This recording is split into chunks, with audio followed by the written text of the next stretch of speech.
Hello friends, welcome to IAS Kida. So in this video, we are going to discuss one question of UPSC CSAT 2017. Right. So the question is, there is a group of 6 women and out of which 4 are tennis player, 4 are postgraduates in sociology, 1 is postgraduates in commerce and 3 are bank employees. Right. Now some descriptions are given. So we have to solve this puzzle. So if you just go through the puzzle, you can observe that Vimla and Kamla are bank employee, Amla and Komla are unemployed.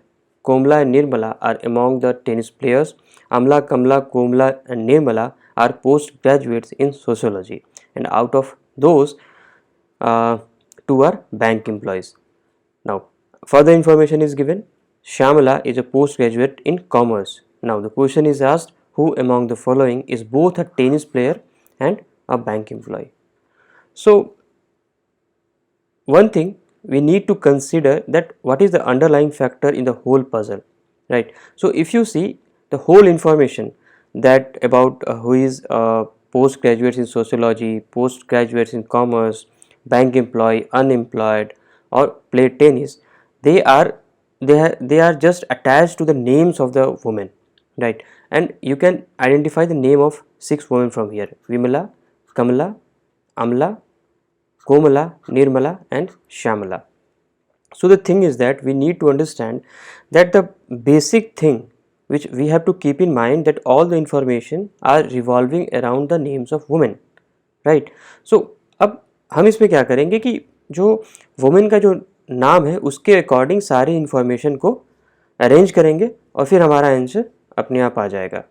तो हिंदी में भी question posted है, सो आप इस video को pause करके इस question को अटेम्प्ट कीजिए, फिर हम लोग इस क्वेश्चन को सॉल्व करते हैं। ठीक है, तो चलिए इस क्वेश्चन को सॉल्व करते हैं। अगर मैं इसी को यहीं पर सॉल्व करूं तो सबसे पहले मैं क्या करता हूं कि जो वुमेन है उनका नाम लिख लेता हूं। ठीक है, तो हमारे पास वुमेन है विमला, कोमला, फिर है कमला, फिर है अमला, निर्मला और श्यामला। ठीक है, 6 हो गए। ठीक है, अब देखिए क्या है कि Vimala and Kamala are bank employ, तो ये है बैंक एम्प्लॉय है विमला एंड कमला। ठीक है, ये भी, ये कमला है और ये कोमला है। ठीक है, इस चीज़ को हमें ध्यान रखना है। ठीक है, और साथ ही साथ अमला एंड कोमला आर अनएम्प्लॉयड, ये अनएम्प्लॉयड है और ये भी अनएम्प्लॉयड है। ठीक है, next Amala, Kamala, Komala, Nirmala are post graduate in sociology. तो अमला, कमला, तो she is post graduate in sociology. Amala है, Kamala, Komala post graduate in sociology, post graduate in sociology. ठीक है, और निर्मला भी है पोस्ट ग्रेजुएट इन सोशियोलॉजी।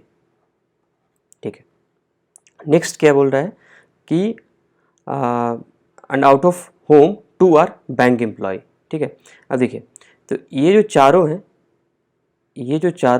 ये लोग पोस्ट ग्रेजुएट इन सोशियोलॉजी हैं और इन चारों में 2 लोग बैंक एम्प्लॉय हैं। ठीक है, तो अमला तो अनएम्प्लॉयड है।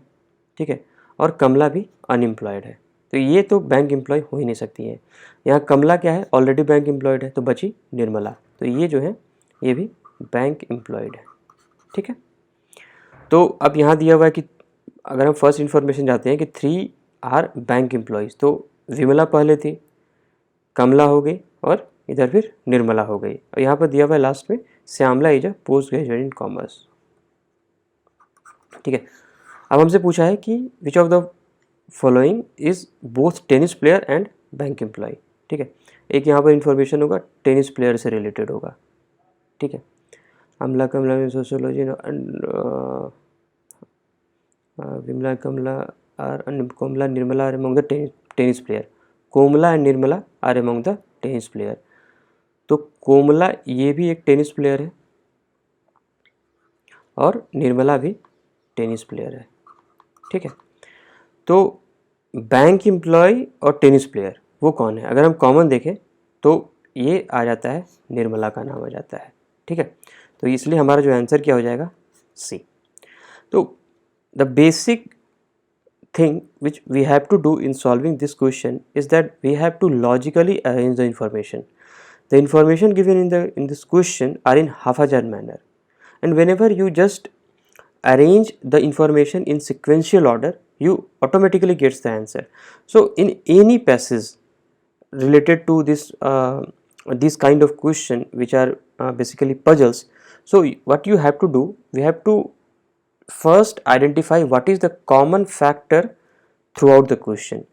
For example, here the common factor which was running throughout the question was the name of the woman, right? So if you would have taken the base other the postgraduate in sociology, then those who play tennis or those who are bank employee, then those are uh, not complete information and you would have made mistake. So the first thing which we have to identify in solving such puzzles is to identify the underlying factor which is running throughout the whole question. तो इस हिसाब से हम लोग इस तरह के question को सॉल्व करेंगे. सो होप आप लोगों को ये एक्सप्लेनेशन क्लियर हो गया होगा. अगर कोई भी इशू है तो आप कमेंट बॉक्स में मेल कर लिख सकते हैं, या फिर हमारा जो ट्विटर हैंडल है, टेलीग्राम ग्रुप है, और या इवन हमारे आप मेल आईडी पर भी अपना क्वेरी पोस्ट कर सकते हैं. So thanks for watching this video. Have a nice day.